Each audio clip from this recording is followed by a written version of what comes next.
ನಮಸ್ಕಾರ ವೀಕ್ಷಕರೇ, ನೀವು ಕಾಲಿಗೆ ಕಪ್ಪು ದಾರ ಕಟ್ಟುವಂಥದ್ದು ಬರೀ ದೃಷ್ಟಿಗೆ ಅಂತ ಅನ್ಕೊಂಡಿದ್ದೀರಾ? ಸಾಧ್ಯವೇ ಇಲ್ಲ.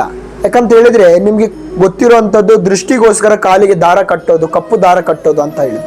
ಯಾಕಂತ ಹೇಳಿದ್ರೆ ಹಿರಿಯರು ಮಾಡಿರುವಂತಹ ಪದ್ಧತಿ ಪ್ರಕಾರವಾಗಿ ನಿಮ್ಮ ಕಾಲಿಗೆ ಆಗಿರ್ಬೋದು, ನಿಮ್ಮ ಎಡಗೈಗೆ ಆಗಿರ್ಬೋದು, ತೋಳಿಗೆ ಆಗಿರ್ಬೋದು ಕಟ್ಟುವಂಥ ಕಪ್ಪು ದಾರ ಯಾವುದಕ್ಕೋಸ್ಕರ ಅಂತ ಹೇಳಿದ್ರೆ ನಿಮ್ಮಲ್ಲಿರುವಂತಹ ಕೆಟ್ಟ ದೃಷ್ಟಿಗಳನ್ನು ನಿವಾರಣೆ ಆಗಲಿಕ್ಕೆ ಒಂದು.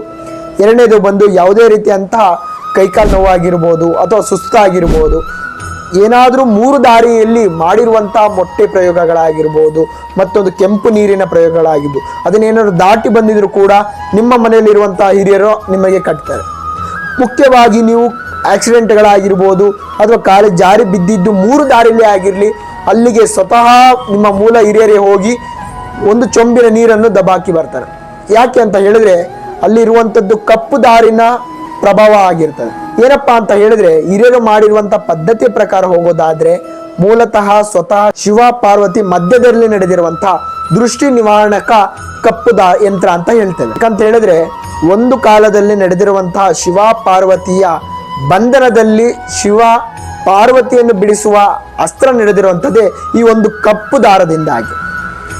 ಈ ಕಪ್ಪು ದಾರದ ಮಹತ್ವವನ್ನು ನೀವೇನಾದರೂ ಕಂಪ್ಲೀಟ್ ಆಗಿ ತಿಳ್ಕೋಬೇಕು ಅಂತ ಹೇಳಿದ್ರೆ ಕೆಳಗೆ ಕಾಣ್ತಿರುವಂಥ ನಂಬರ್ಗೆ ಕರೆ ಮಾಡಿ, ಸಾಧ್ಯವಾದಲ್ಲಿ ನಮ್ಮ ಕಚೇರಿಗೆ ಭೇಟಿಯಾಗಿ. ನಮಸ್ಕಾರ.